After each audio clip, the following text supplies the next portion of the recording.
Happy Sunday night, guys. First and foremost, I want to thank some of you who left such a beautiful, heartfelt, and sometimes heartbreaking comments on my social media today, on my Instagram and my Facebook. For those of you who follow me over there, you know that today is the 7th anniversary of my mom's passing. So it's been a little bit of a rough day today. So I'm trying to do a little self-care today and do things that bring me joy. And one of the things that bring me joy is canning. So I thought, you know what, tonight it's a little quiet in the house. The kids are playing. Canning in early morning and late at night are my favorite times to can because it's just quiet. It's cozy. I like to light candles and just kind of get into my rhythm here. And I really need to can quite a few things, but before I do, I need to break in my new canner, my All-American 915 that Matt bought me, my husband, bought me for Christmas. So many of you also got canners for Christmas, and to all those that did, congratulations. And many of you had told me that you weren't quite sure how to test run your canner and that you really wanted me to make a video on it. I know I did the Presto 16 quart. I'll leave that link up in one of the corners so you guys can go check that out. That canner I'm actually gifting to one of my very closest friends who's going to start pressure canning, so I'm gifting her that canner. And this canner needs to be test ran. So I'm going to show you how I'm going to do that before I start running some canning sessions in her. And yeah, so let's go test run this canner. By the way, I also wanted to mention, for those of you who follow me over on Instagram and Facebook, you guys have been noticing that I'm playing with a sourdough. Look at my happy starter. I just fed it and it is very, very happy. And today is day 7, so tomorrow technically I can use her in bread. I don't know if I'll have time to play and make sourdough bread, but so many of you expressed interest in learning how to make sourdough starter and asked me if I would do videos on it. I do, in fact. I would really like to do a live chat, live videos every day, feeding our starter together, so that when I feed my starter, you're feeding yours. I would start a starter from scratch. I just don't know if I could do it live because I don't have internet. I don't have Wi-Fi. So I would have to do it on my cell phone. And I wouldn't be able to see comments, so I would need some moderators. There's a lot of techie stuff that I would have to figure out and see if I actually could even do it through my cell phone. But if I could, that's what I want to do. But even if I can't, I'll be making videos on sourdough coming up. Oh my gosh, I'm so excited to do sourdough, and I know many of you want to do sourdough too, so we're going to do it together. We're going to play together, and we're going to make some bread. So this is coming. I just wanted to answer that because so many of you said, please tell me you're doing videos. I'm not doing a video right now because I'm just playing around, but once I get a foolproof method that's really easy, I'm gonna show you guys how I do it. All right, so all right, let's get to guys. So the first thing that you're gonna do when you get your All-American canner and you get it out of the box and you make sure all the parts and pieces are there, is you're gonna want to give it a hot soapy bath. Okay, you want to wash it really well. I did that the night that I got it. You don't ever want to, you know, soak your lid or anything like that in water, but you just want to hit it with hot soapy water and a rag and give it a nice rinse.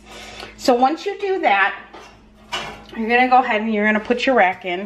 Now this, of course, we are just running a test run on this canner, okay, just to make sure that everything works well.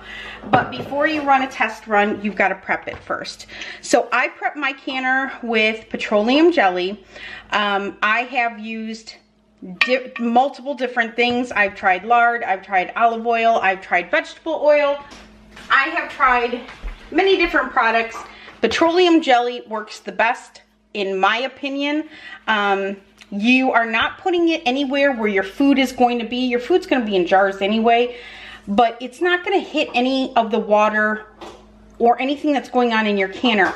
You're just using it on the lip to make sure that, because unlike another canner like Presto or Miro that use gaskets, this is metal on metal, okay? So you got to make sure that when you're bringing this to pressure, the metal doesn't seize itself and kind of become one, where you can't take your lid off, okay? And in order to avoid that, you want to make sure that you prep your canner. That is the one thing that's maintenance-wise on an All-American that you have to do.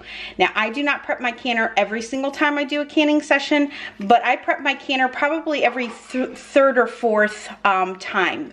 I wash my canner after every canning session, unless I'm going to run multiple canning sessions.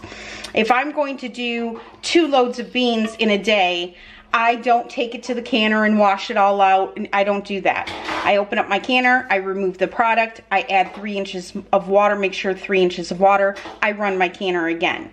It's not until I'm completely done with my canning that I allow this to cool completely. I take it over to the sink, I give it a nice hot soapy bath, and every 2 or 3 times that I use my canner, I have to add more petroleum jelly. Usually, even with washing it down and drying it off, it still has enough lubrication on it to be fine, where it doesn't need more. But you know what? You do you, and if you find that you have to prep your canner every time you use it, then by all means do it. If you notice that you don't have to prep it for, 6 to 8 uses, you do you. I'm just sharing with you guys what works for me. So what we want to do, we're going to get a napkin, okay, and we are going to add not a whole lot, I don't know if you can see that. There we go. So it's not a whole lot, it's not a whole goop of it, all right? It's just enough that you're going to run along this edge. You'll see it, it's a beveled edge. Okay, and I also run it along the top. Okay, all the way around, and then, and you will get some oxidization when the canner is new. That is normal, as far as I have seen. I'm going to add another little goop here, okay, and then I kind of pat it in so that it just all doesn't go in like one big gump. And then I lube my my locks, my lockdowns, screws, wing nuts, heard them called all different things. But I go ahead and I add some lubrication on them as well, so those don't seize either. You're dealing with metal on metal, and you just can't be too cautious, I think, especially when you're dealing with a piece of equipment that's going to run you, $250 all the way up to what, $400. So you want to make sure that you take good care of it, and you don't run into any issues. And I never have, and of course, I've used All-American exclusively the past 5 or 6 years I've been canning. I don't even remember how long I've been canning anymore. But I've canned a lot. So, so I do this every, like I said, every 2, 3, 4 canning sessions. Now, what you're also going to do is add some more Vaseline or petroleum jelly. Okay, another little goop, pat it in, and then you are going to take your lid, okay? You're going to do the same thing around your lid, all right? All the way around, okay? The outer part, not the inner part, the outer part, because this is where it's going to seal metal on metal to make your seal, okay? Add some lubrication under the metal, okay, where the screws go, okay, under and in. So everything that is metal on metal for me, can you see that? So I'm just taking my rag and just get it right into the groove there, right there, Okay, just get it right in there and make sure that it's all nice and coated. Okay, and that is pretty much it, you guys, as far as adding Vaseline. Okay, all right, so now we are ready to get a test jar of water into the canner. So what I'm gonna do is I'm gonna go ahead, oh, I love it when the battery dies. Okay, what I was saying, you guys, is so what I'm going to be doing now is adding, now for the All-American canner, you add 2 to 3 inches of water, all right? What I do is on my debubbler, or as Mouse Toes calls it, a Pokey Joe. On my Pokey Joe, I have measured 3 inches, okay? So I know when I fill up my canner, I know exactly how much water I should have in my canner. So I'm gonna just take this over to my sink and give it 3 inches of water. Actually, you can do 2 inches if you're gonna run like a short canning session, like say you're doing green beans or something like that. But if you're doing meat or like dried beans or anything like that, you're gonna want 3 inches of water. Longer processing time, you want a little more water in it. So I'm only gonna be running this for about a half hour just to make sure that everything runs good. So I'm only gonna probably add about 2 inches of water to my canner. But you do whatever works best for you. All right, so let me get this canner filled. So here's my Pokey Joe here. And as you can see, I'm right about at the 2-inch mark, maybe 2.5 inches. So all I am doing is I am just going to be canning a mason jar of water with just, you know, to 1-inch headspace. I'm just gonna set it right in the center there. And that's what we're gonna use to test on. Okay, so now with an All-American canner, you're gonna put your lid on. They do have an arrow in the front, and let me show you that. So there is your, if I can focus, it just never wants to focus here. There's the arrow, so you're going to put your lid on just like that, and then you're gonna slide it over to where the arrow meets the notch. And what that does is that you'll see on the All-American, when it's not latched on, okay, what you want is these little clamps here to go right underneath that metal. It's what's going to help hold that lid on when that pressure starts to build, okay? So what I do now, because I know some people have problems with getting their lid just right, it's very, very important with an All-American that your lid is on completely even. If it is crooked at all, if it's lower on this side, okay, as you can see there on the seam, than it is on this side where you've got more room, you're not gonna get a proper seal, which is what's gonna happen is your canner's not gonna come to full pressure. It's gonna spit water out the side. It's probably gonna dribble. It's never gonna make it to the pressure that it's supposed to, and you're not gonna know what's going on, especially if you're new. So very, very important with the All-American to get that lid completely straight. Now, I can usually do it by hand pretty well because I know this canner like the back of my hand now.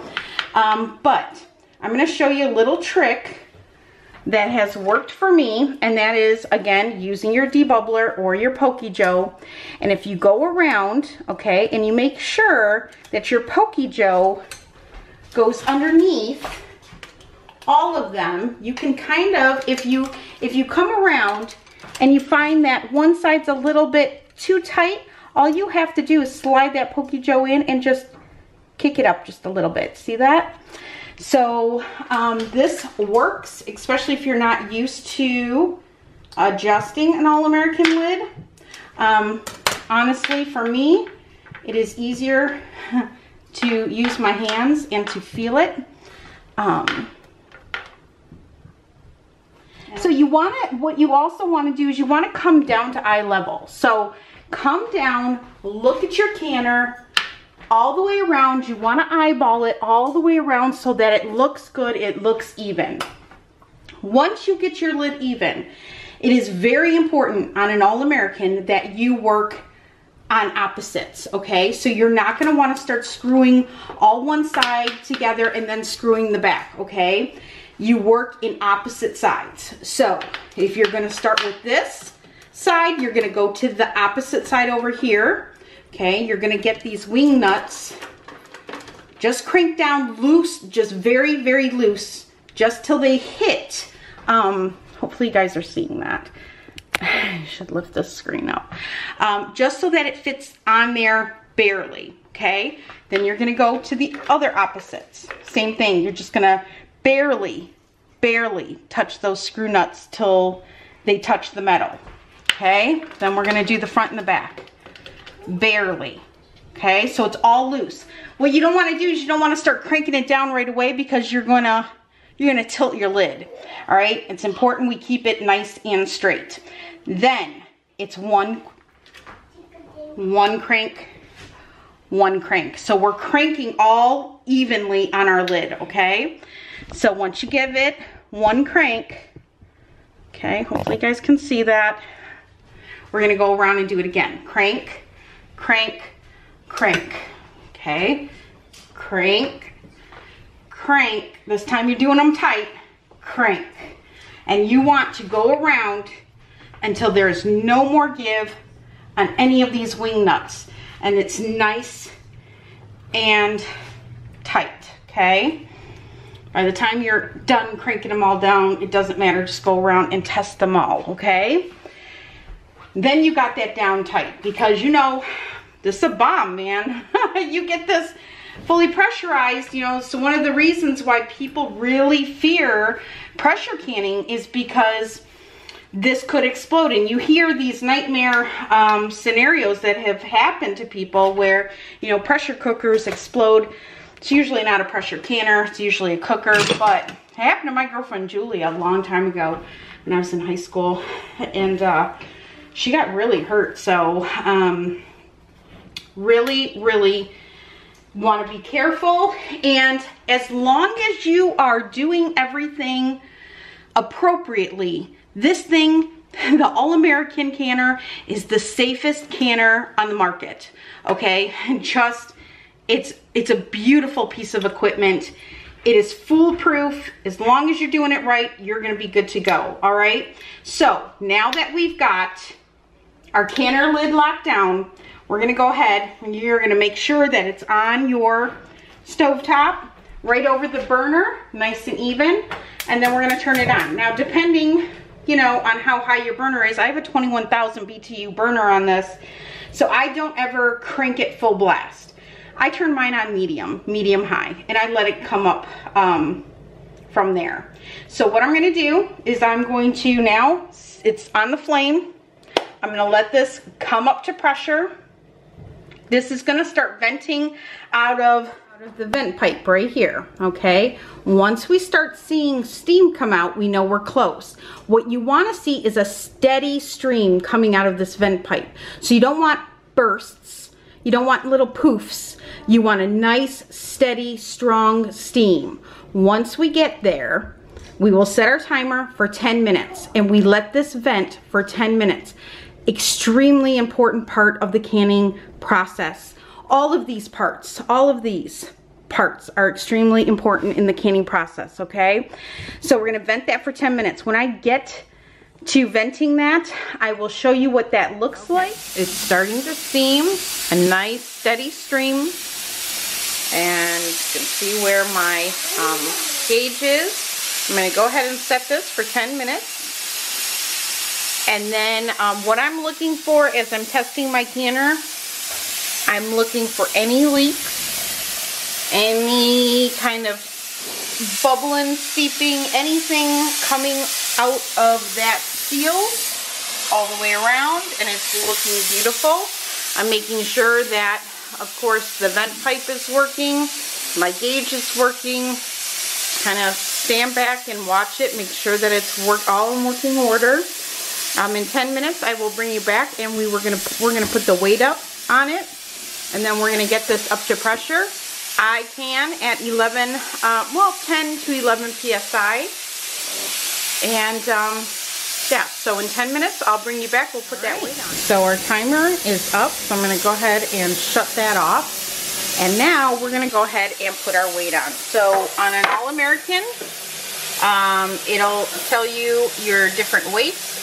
There we go. So you got 5 pounds, 10, or 15. We are going to be using 10 pounds of pressure. So now, if you're a little nervous to do it this way, you can go ahead and put an oven mitt on, you know, like a silicone one or something like that. We're gonna just put that 10 right on top like that. And now we're gonna let this come up to pressure. So I'm gonna be watching this gauge. I wanna make sure that this gauge is working properly. So we're gonna keep an eye on it as it starts creeping up. But so far, the canner is running like a dream. Absolutely beautiful, no issues at all as of now. So we're gonna bring this up to temperature. Once it starts jiggling, I know we should be at the proper temperature. We are then going to adjust the heat. And I have a sweet spot for my 921. I don't know if it's gonna be the same for my 915, so we're gonna have to see on that. But we wanna hear that jiggle of that weight 1 to 4 times per minute.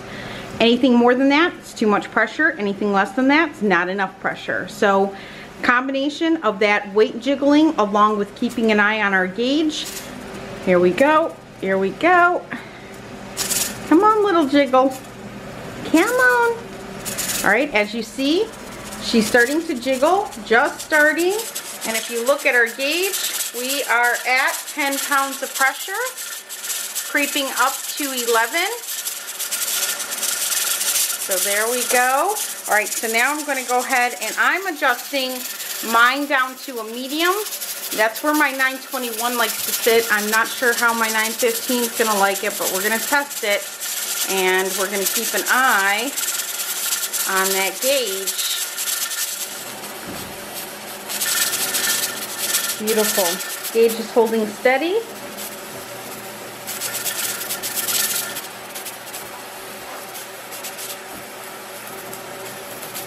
Alright, so now I'm going to go ahead and set my timer. And we are going to set this for 30 minutes. I'm going to let this can for 30 minutes. And when it's done, I will bring you back. And, well, actually, after 30 minutes, I'm just going to shut it off the burner. I do not move my canner. This is, like I said, it's like a bomb, man. You don't want to mess with this, especially when it's fully pressurized. So I'm gonna leave it be, not gonna mess with it. After 30 minutes, I'm gonna turn it off the burner, let it come off of pressure, watch that gauge dial come all the way down to 0. When it comes down to 0, I will bring you guys back and we will remove the weight, and then we'll remove the lid and we'll take a look at our water. All right, guys, so there we are. We are at 0 pressure. The weight is still on. So what I'm going to do is I'm just going to come on over here, get a towel. I'm going to lift off my weight, and now we're going to allow the rest of that pressure to come out. And once that is completely released, we will go ahead and crack open this canner. Now, it is cool in my kitchen this evening. Normally, what I would do is when I crack this open, I will just leave it cracked open a little bit and let the contents in the canner kind of come down to room temperature a little bit before pulling them out of the canner, because that helps with, you know, the siphoning. But tonight I'm not worried about that. We just jarred, you know, one jar of water. So, all right, so what I do is I take a towel and I start cracking open all of them. Just loosen it up a little bit. Now, this is the first time you've used this canner, so might be a little stiff and new. All right, and then go ahead. Alright, so turn it, twist it, lift it away from you. There we go. And then I'm gonna just lift you up so you can see it inside. Everything looks great. Oh, it's a new canner no more. Look at the watermark. Yeah, she's gonna get a lot of watermarks. All right, let me get this towel down and we will lift this jar of water right out. And it is beautiful. There we go. You can still see it bubbling. 1-inch headspace. Looks absolutely beautiful. And that's it. The canner did great. Everything is in working order. Absolutely beautiful. And tomorrow I will be canning in her. So super excited for the morning to come. Anyway, I hope you guys enjoyed this video. I hope it was helpful to you in some way. As always, if you have any questions for me, just leave them down below in the comment section and I will try my very best to answer them for you. And until next time, I'll be seeing you guys soon. All right, bye guys.